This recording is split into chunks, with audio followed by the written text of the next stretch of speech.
is the post-interview kina Kimi and Paolo after, mga kachika, noong kanilang event na ginawa sa MediaCon, syempre, ng The Alibay. So, syempre mga chika, di ba? Medyo naging naging usap-usapan yung mga maiinit, di ba? Mga maiinit na tanong na ibinato sa Kim Pao, particularly kay Paolo kasi di ba? Meron ngang tanong doon na tila, okay, pinipilit silang i-booking. Okay, and you know, hindi man maganda yung timing nung tanong, hindi man maganda yung tanong itself, let's admit it, naku-curious din tayo, ano ba yung sasagot ni Paolo, di ba? So sumagot nga siya doon sa tanong na yon na 100%, which I think is a very good answer. Very safe answer, very good answer. Walang denial. Actually, nandun pa nga siya sa part na medyo may konting pag-amin na. Diba? Medyo may konting admission. Okay? May konting, oo, tama kayo. Parang ganon, something like that. Pero ang ginawa ni Paolo, nilagay niya lang sa number, 100%, okay si Kim sa akin. O, diba? So mga chika, panoorin nga natin tong interview na to, and this was held or conducted by MJ Felipe post the MediaCon of The Alibay. Okay, so tingnan natin to mga chika. Ayan. So eto mga chika, after to ng The Alibay, and nakakatuwa to. Okay, this is a very good interview, very nice interview, and ako mismo kinilig ako rito. Mas kinilig pa nga ako sa ibang part dito kaysa doon sa mismong MediaCon eh. Okay, so kung hindi nyo pa napapanood, ayan, panoorin natin. Di ba? Ayan. Yes! You're so amazing. Actually, sinabi ni Kimi na it's so amazing, parang yung tungkol sa interview, okay naman daw sila. Wala daw silang any hard feelings, wala naman daw silang any negative vibes. Kumbaga, fair play, sports lang, di ba? Showbiz lang, and hindi maiwasan talaga yung mga grilling questions, yung mga maiinit na tanong. Saya naman to answer and to look back yung taping namin na yung experience namin sa The Alibay. And makita yung yun, sabi rin dito ni Kimi, mga chika, di ba? Nakita natin, na-miss din nila pala. Isipin nyo, parang ang sabi dito ni Kimi, yung huling pagkikita-kita nila, November pa pala. Di ba? So, ang tagal na. Actually, meron silang parang group interview. I think that was December. Pero yung huling shoot siguro nila mga chika, so November pa. 'Di ba? So imagine yun na yung last time na nagka-banding sila, and then naulit nga yun kahapon lang. 'Di ba? So, ayan. I mean, Monday lang pala nung Monday. Sorry, nalilito na ako sa araw. Ayan. mga cast again after natapos kami November, so ang tagal na rin namin din nagkita-kita. Ayan. Kinilig kami lahat doon sa Ayan na, yung pa-flower mga chika. Bakit ito? pa-flower super cute. Hindi naman. Pero going back to the question earlier. Nakakatawa kay Paolo, pinilit na naman dumudge, pero nag-joke lang siya dyan, okay? Joke lang yan. Ayun, sa akin naman, masaya ako na nakikita ko yung press kasi parang naalala ko yung kabataan ko. Marami sa kanila nakasabay ko habang lumalaki ako dito sa industriya. And So, ayan mga chika, kumbaga, parang naglulook back daw si Paolo doon sa kabataan niya. Okay? although the grilling questions, Kasali talaga siya. Ngayon, ito yung pinakagusto kong part. Okay? Pakinggan nyo ito mabuti ha. Sabi ni Paolo dito, yung grilling questions, mga chika, grilling questions, okay? Listen to Paolo ha. Yung grilling questions, ayan yung mga tanong na masasabi na natin, minsan, wala nang pasintabi. Wala nang pake kahit nasaan sila, kahit sino kasama nila. Wala na, basta gusto lang malaman nung mga reporter, nung mga nagtatanong, okay, mga professionals, okay, kung ano ba talaga ang meron sina Kimi tsaka si Paolo. Kasi sabi ko nga kanina, di ba, aminin man natin or hindi, gusto rin nating itanong yan kay Kimi tsaka kay Paolo di ba? Kaya sabi dito ni Paolo, yung mga ganong klasing tanong, it's already a part of being an artista. Particularly sa isang love team / true couple. Di ba? Kasi mga kachika, nagpapakita sila, okay, nung something na tayo naku-curious eh.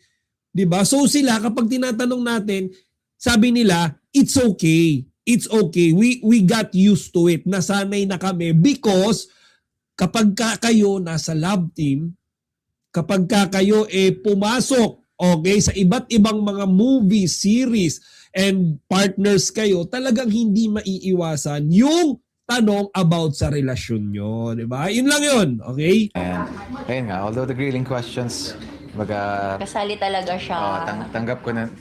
tanggap ko na parte talaga yun ng industry.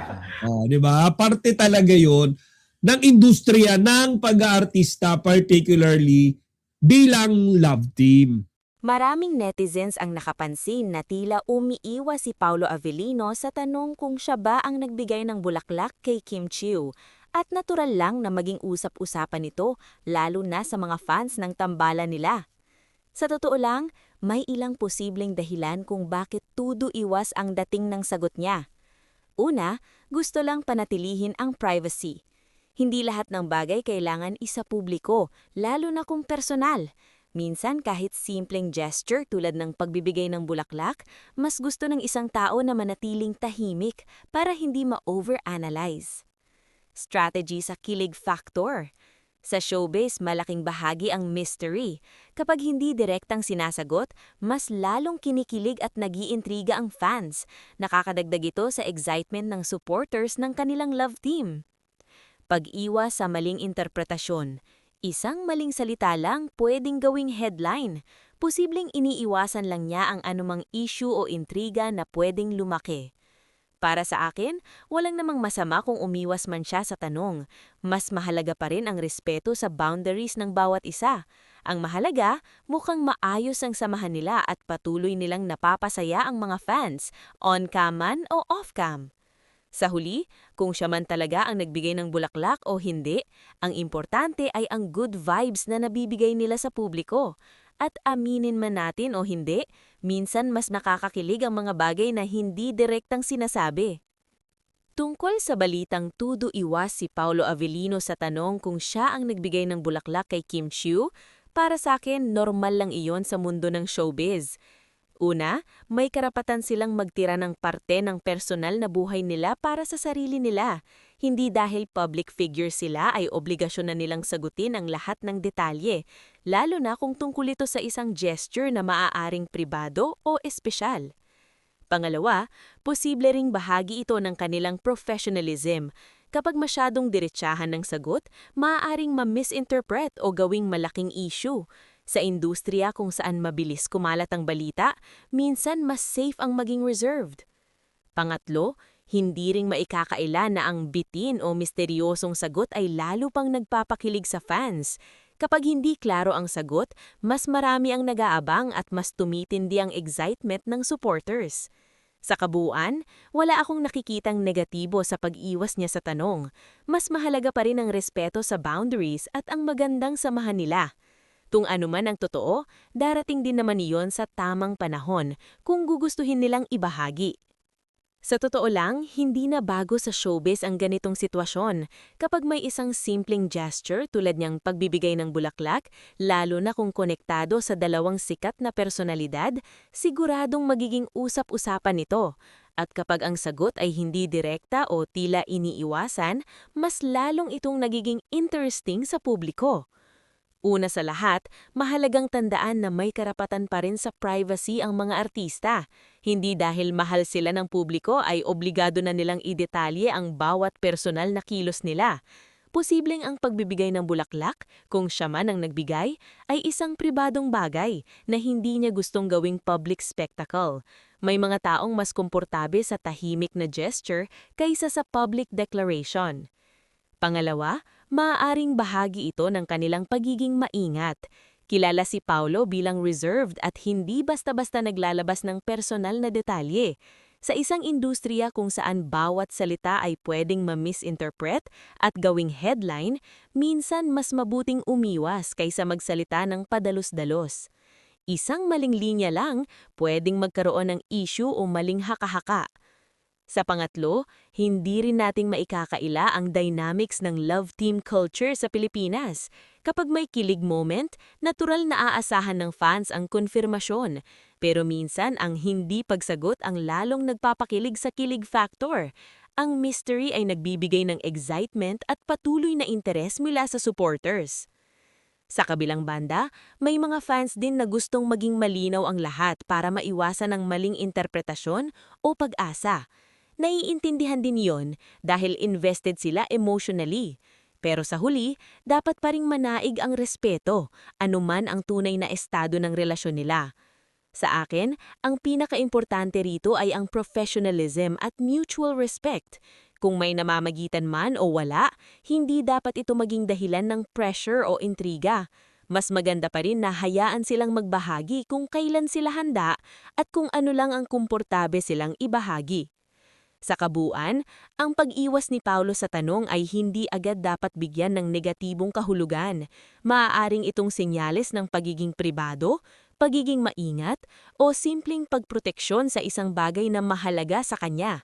At minsan, aminin man natin o hindi, ang mga hindi direktang sagot ang mas nagbibigay kulay at kilig sa kwento. May ilang pang anggulo na pwedeng idagdag sa balitang ito tungkol kay Paulo Avellino at Kim Chiu.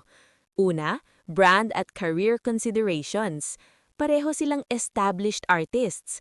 Minsan ang pag-iwas sa direktang sagot ay paraan para hindi matabunan ng love life nila ang mga proyekto nila. Kapag masyadong na-focus ang usapan sa personal na bagay, maaaring ma-overshadow ang trabaho at achievements nila. Image management. Sa showbiz, mahalaga ang timing. Kung may aaminin man o lilinawin, kadalasan may tamang panahon at tamang platform para dito. Hindi lahat ng tanong sa isang interview ay kailangan sagutin agad-agad, lalo na kung sensitibo. Fan culture at expectations. Malakas ang love team culture sa Pilipinas. Kapag may simpleng gesture tulad ng bulaklak, agad itong nagiging simbolo ng mas malalim na kahulugan. Pero minsan, gesture lang talaga ito.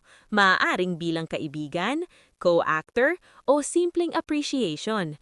Ang problema, mabilis itong nabibigyang ng romantic meaning dahil sa excitement ng fans.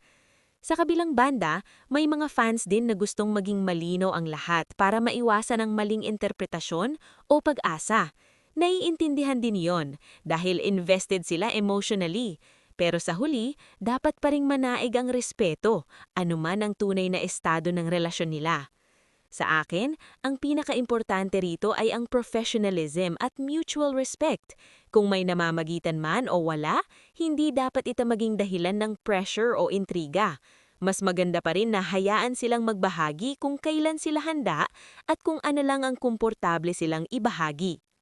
Sa kabuuan, ang pag-iwas ni Paulo sa tanong ay hindi agad dapat bigyan ng negatibong kahulugan. Maaaring itong senyales ng pagiging pribado, pagiging maingat, o simpleng pagproteksyon sa isang bagay na mahalaga sa kanya. At minsan, aminin man natin o hindi, ang mga hindi direktang sagot ang mas nagbibigay kulay at kilig sa kwento. May ilang pang anggulo na pwedeng idagdag sa balitang ito tungkol kay Paulo Avellino at Kim Chiu. Una, brand at career considerations. Pareho silang established artists. Minsan ang pag-iwas sa direktang sagot ay paraan para hindi matabunan ng love life nila ang mga proyekto nila.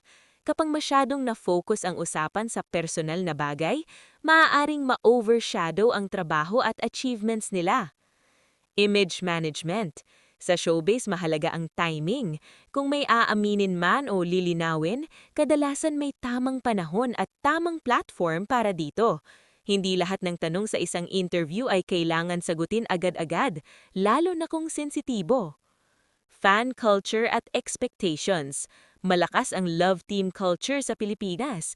Kapag may simpleng gesture tulad ng bulaklak, agad itong nagiging simbolo ng mas malalim na kahulugan. Pero minsan, gesture lang talaga ito. Maaaring bilang kaibigan, co-actor, o simpleng appreciation. Ang problema, mabilis itong nabibigyang ng romantic meaning dahil sa excitement ng fans. Sa kabilang banda, may mga fans din na gustong maging malinaw ang lahat para maiwasan ang maling interpretasyon o pag-asa. Naiintindihan din iyon dahil invested sila emotionally. Pero sa huli, dapat pa ring manaig ang respeto, anuman ang tunay na estado ng relasyon nila. Sa akin, ang pinakaimportante rito ay ang professionalism at mutual respect. Kung may namamagitan man o wala, hindi dapat ito maging dahilan ng pressure o intriga. Mas maganda pa rin na hayaan silang magbahagi kung kailan sila handa at kung ano lang ang komportable silang ibahagi.